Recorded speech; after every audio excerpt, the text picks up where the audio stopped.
Hello and welcome back to 919 Public Affairs. My name is Bri Dial, and joining us today is Kenny York, the founder and CEO of Clarksville's local Manna Cafe. Kenny, we're so happy to have you back with us for what I'm sure will be another exciting interview. Good to be back. Good, glad to have you back. Last time you were here, you had stated that there were some big changes coming to the Manna Cafe, but you had to keep the information under wraps. We now know that the Manna Village has been established and is in the works for the future, and we'll get to that just a little bit later. Okay. Our time today is going to be split between 3 areas. We're going to focus on hunger, homelessness, and help. Okay. So we'll jump right into the first area, and we're going to open up with hunger in our area. Okay. My first question for you is, what is hunger looking like in the Clarksville-Montgomery County area? We're still seeing the same numbers we were seeing a little while back.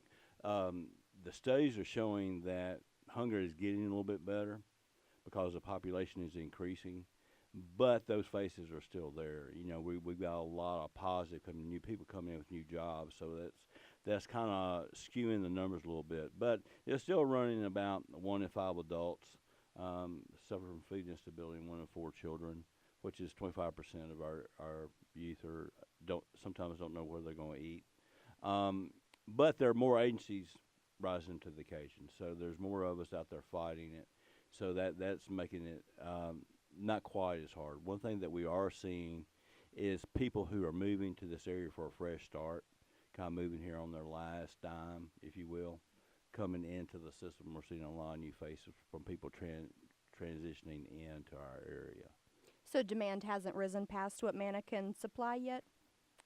No, it hasn't. But we're constantly looking for new options, and one of the goals that we have now is not just to get food in our hands, but get healthier food in our hands. So we're going out and trying to rescue fresher produce and fresh produce and even going directly to the farmer. So that's part of the process of what we're going through is making that distance between the fresh food and our clients shorter. Gotcha. So I know that you guys work with the food distribution, and I know that you get help from the grocery store. So they're still continuing to help on that healthy mission. Yes. We're at all 6 WalMarts. Through our relationship with Second Harvest, but we're at all 6 WalMarts. We're at 2 of the Publix.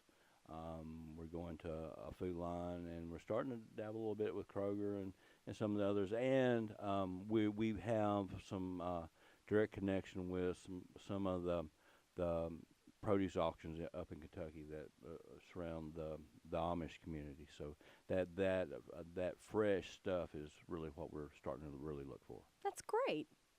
With the cold months looming ahead, what are some things that Manna needs to combat hunger in the cold? In the cold, we've got. Of course, there's always a need. Some things we're doing a little bit different. One thing that we do every year is we partner with a church. This time it's New Providence United Methodist Church, where we'll be doing warming centers. So if it gets down to 32 degrees or below for 24 hours, we'll open up that center for people to come inside and sleep. And of course, we'll be fighting hunger, feeding them as well. One of the things we're going to try to, 2 things we're going to try to do a little bit differently this year. One, we're partnering officially with another organization called Hands and Feet, and they do coats and blankets and hygiene type stuff more than we do. So what we're doing is they'll be more available at our meals to provide sternos and blankets and sleeping bags and tents and that type of stuff. And also we're in the process of trying to put together a mobile truck that'll maybe go around to some of the hot spots and on a regular route type basis. So we'll have that stuff where we can get out into the outlying areas to the folks who you see on the street corners, get them the resources they need so they don't have to stand out there and panhandle. That's awesome. Speaking of mobility for Manna, we know that you guys have the mobile cafes that go around and they serve meals 5 times a week. Can you give us a little bit more information about those? Sure. We like you said, we do 5 meals a week. Our first meal on Tuesday night is in New Providence, right in front of Burns Darden School, either in the parking lot there or inside Liberty Church right there. We're there on Tuesday nights. We serve about 5 o'clock. Wednesday nights, we're right behind us here in Lincoln Homes. Actually, we're outside there on the playground. Thursday nights we're at Christ the Healer Church on Paradise Hill Road. That location used to be we call the library location. It's still very close, but in the wintertime we go inside so that that church opens its doors to us. And then Saturdays we're at both the Liberty Church and Christ the Healer Church location at the same time. So are there any qualifications to what people need to have to be served? Do they need to bring anything? No, ma'am. They come in and say they're hungry. They get a plate. In fact, we even encourage our volunteers to eat because the whole idea behind Manna Cafe, the reason we put the cafe there is we want people to think of it more as a community meal, or we've sometimes in the past we've had the reputation of coming and eating our meals like going to grandma's house and eat, and we like that reputation. But the idea is we like for the ones who's serving to eat with our guests because that way it makes it feel more like a community. It's not us and them. That puts us all in the same bucket. Makes it cohesive, brings everyone together. Right. Makes it more comfortable, too. I'm sure it provides a more comfortable atmosphere. And I tell the volunteers, part of your job as volunteering is to eat with our guests. That's very awesome. Very cool. So now that we've talked about hunger, we're going to move into our next section of homelessness. I know that earlier this year, Mayor McMillan and the United Way came together to initiate the campaign, Real Change, Not Spare Change. Mm-hmm. Can you tell us how effective that may have been in our community? We haven't seen a lot of effect on that yet. That's one of the reasons why we're looking at launching that truck as a response to that. We're one of the 3 agencies that would be receiving the funds. So far, we haven't received any. While we're on that subject, let me just state that that's the hot topic right now is people standing on the street corner, and be honest with you, I don't know which ones are legit and which ones aren't, but they're out there for a need.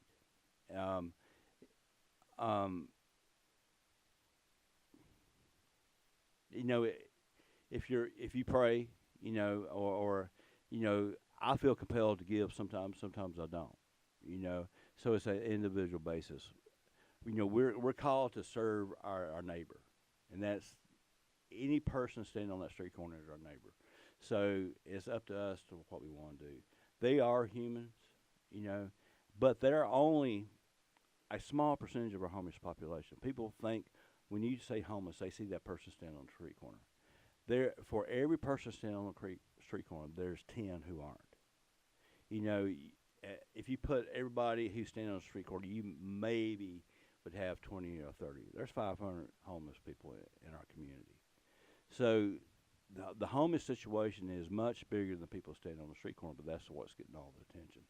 And there have been people, I haven't said this publicly before now, but there's people who are going around and raiding tents, burning down camps, think they're doing good, and they're just prolonging the process because that person, what little he owns is in that tent or in that backpack that they're stealing or they're burning.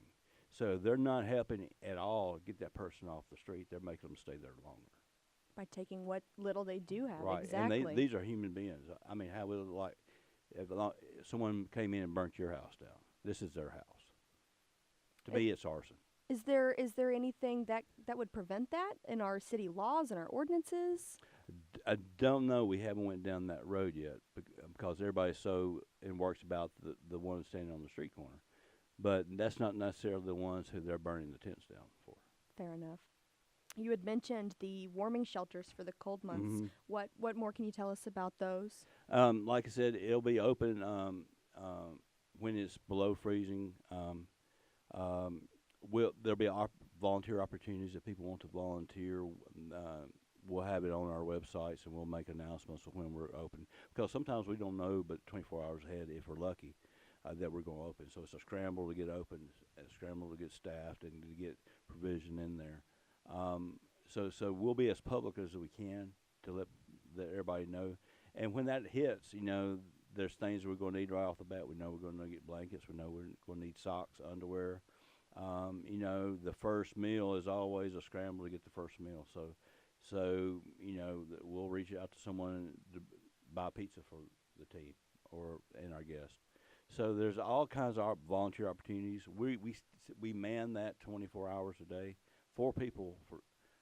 We do 4-hour shifts, so you're not committing for the whole connection. But the idea is that keeps 4 people there.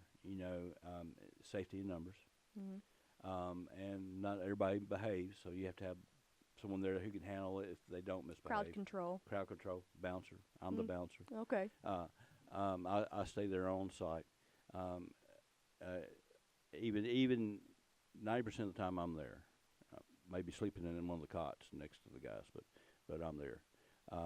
So it's just an opportunity for us to do. Like I said, like last year, we got dangerously cold. So people could have really gotten hurt because it got so cold. And we had people, funny thing last year, people think that our homeless population is lazy. Last year we had several people staying at our warming center. Some, like I talked about, had just moved in, thinking to get a fresh start. Something fell through, and they were living in the car or living in a hotel room, and this gave them an opportunity to save a little bit versus living in a hotel room. We have people working out on Industrial Boulevard or decent paying jobs who are living in their vehicles because they hadn't gotten on their feet enough to afford housing. Not just our homeless population is not just because they're lazy. A lot of times they just haven't gotten to the point where they can help it, or they're a single mom who had to flight, had to run for their life or whatever. So I just wish we would judge less about those people who are having to live outside. Right. It's not always laziness, like you said. People really have to take into consideration that our economy isn't helping anyone anyway. Right. Especially the people trying to get on their feet. Right. And we have, there are jobs becoming available, but it's a trickle down. You look at your hand cook where you have your high paying jobs. Some of these people don't qualify for those jobs, or they have to go through training, or they have to get hired. In order to get hired, you have to have a phone. You have to be able to take a shower. You have to have transportation to get to that job. And that's just a few of the things that keeps people out of the higher paying jobs. And even working the lower paying jobs. Someone did a study a few years ago, and a single parent making minimum wage would have to work 3 full-time jobs in order to pay the bills and pay rent in a normal environment in Clarksville. Do you have any idea how we as a community can help that? I don't. That's part of the issue. Affordable housing is an ongoing thing. That's everybody's problem. From landlords to our city government to us. Finding those places and understanding that there's a reason. It's not just. I think I'm not pointing fingers here. What I'm trying to do is say, hey, there's a lot of reasons why people are homeless, and why people don't have a roof over their head. So for those who may be listening, could you, before we move off of the homeless topic, would you be able to reiterate the locations of the warming shelters for the cold months coming up? Our warming center is on New Providence Boulevard. It's New Providence. I'm sorry, I can't talk all of a sudden. New Providence United Methodist Church, and we'll be open when it's below 32. It stays there for 24 hours. That's our cue. That's when we jump in operation. And when it warms back up, unfortunately we have to close. Then you have, of course, you have Salvation Army, and you have the day shelter, and they run room at the end. There's some other warming centers that will pop up, and we're working with some of those as well. Okay. But hopefully that's a long ways off. But you don't never know. It is Tennessee. That's right, and it's already cold outside now. Yeah. Okay. So if you are just joining us, I'm Bri Dial with the 91.9 Public Affairs, and we are here with Kenny York from Manna Cafe. We have covered hunger, homelessness, and now on to our final segment. The part we've all been waiting for is the help. Knowing that Clarksville has a rather large population of both hungry and homeless, it's relieving to know that there is help. Right. So we mentioned earlier about the Manna Village and the work that's going on with the new location and the new opportunity for the Manna Cafe. Can you tell us some more about that? Yeah. Well, we've purchased property in New Providence at 605 New Providence Boulevard. It was formerly the Schrecker Moving and Storage Company. It's actually 4 buildings, 44,000 square foot. We're in the process of renovating. We're renovating start the building process on the first phase by around 1st of December. So early spring we should be open. That'll be our community center. We'll have our meals there. We'll have a kitchen there. We'll have some job fairs there. Everything you can think of that we would do at a community center, we'll have there, as well as a Saturday night church service. One thing, the transportation in our community is it's not what it could be. And like, for instance, there's no buses that run on Sunday. So if someone wanted to go to church on Sunday and they didn't have a car, oh well. So this is where kind of that opportunity would be there. And that'll be kind of our hub to start there. Then we'll build out the rest of it. It's going to be about two and a half year project to get completely done. We're hoping the end of 2020 we'll be completely moved over there, and have our whole operation there, with the Manna House, food distribution, our health clinic, the whole deal. What we're really excited about is when we're completely moved over there is we'll have enough space that we can bring other agencies in with us, that they can house, and that we'll be able to expand our clinic, of course, but we'll have offices and working space available for caseworkers. We'll have for youth services, for job placement services. We'll have opportunities for caseworkers. Stuff like that we haven't had the room to do. People to help our friends connect the dots. Sometimes it just takes someone helping them to connect the dots and make the phone calls to the right people, and we can give them the help they need. Where so we get the help when they, because a lot of the people we serve, we've talked a lot about homeless today, but a lot of the people we serve, in fact, over 80% of the people we serve are in houses, or have a roof over their head. They may be staying with grandma or mom and dad, but they have a roof over their head, and they're needing help just to make ends meet. People who are working, again, single moms who need extra help with food so they can pay the utility bills. So that being able to offer those services to those folks and help them connect the dots to prevent them being on the streets. It's a lot easier to prevent someone from being on the streets than after they're on the streets to get them back in a house. Right. So we're really excited about getting those everything all under one space. We're calling it the Manna Village, and the idea is, we've all heard it takes more than one person to raise a child. It takes a village. Oh yeah. Well, those of us who work with those in need know that it takes more than just one agency to restore someone. It takes a village of agencies working together to make that happen, and we're really excited about the future. So having everyone in just one central location is yeah. going to make it more user-friendly, so to Oh, speak. yeah, one-stop shop, kind of that kind of idea. But, think about it. If someone comes to Manna 2 years from now to get a food box, and, they may have a job interview tomorrow, or hey, there's a job listing on the bulletin board. They can go in the next office, check out this job, and they need clothes for the interview. Oh, wait a minute, they have a clothing closet. We can go over there and get clothing. Or I need a haircut. We can go get a haircut. Or, maybe they have an addiction. They can go to Celebrate Recovery. There's all this stuff that we can help all right there. It just makes it a lot easier. And one of the things too, transportation is a hard part if you're on fixed income or you don't have transportation or relying on the bus. So having that in there will make things happen a lot faster. Right now, agencies work together, and we refer, but still sometimes they have to go across town to get that assistance. If they're all in one location, then it'd be a lot easier and a lot more efficient to get that assistance.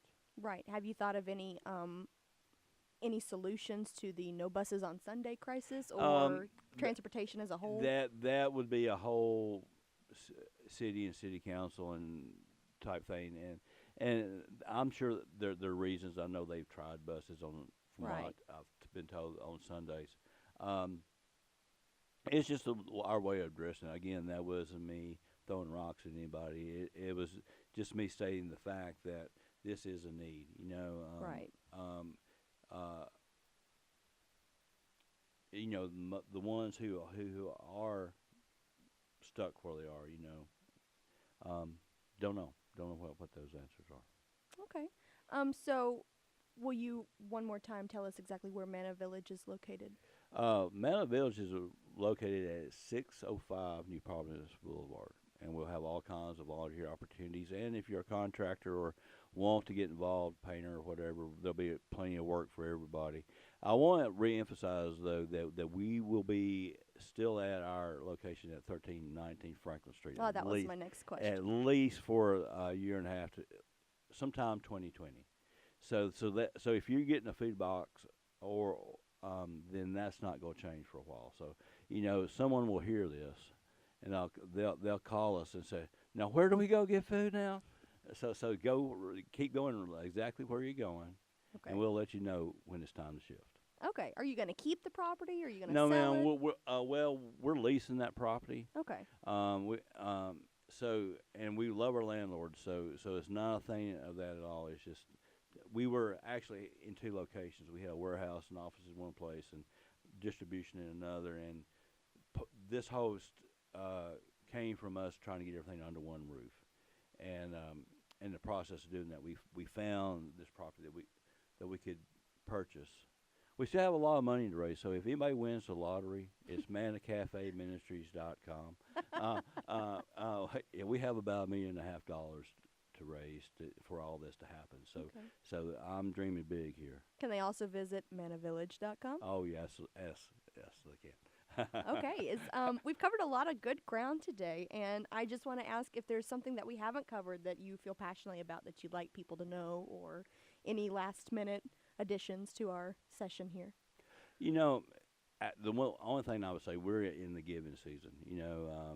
With we're in November now. Wow, and I hear this all the time. Well, I was asked by this person. There's always someone asking, and I've been giving that a lot of thought. There is a lot of good organizations out there, and sometimes we as a nonprofit, we kind of feel like that panhandler on the side of the road, where we're constantly asking for money, but we have no choice.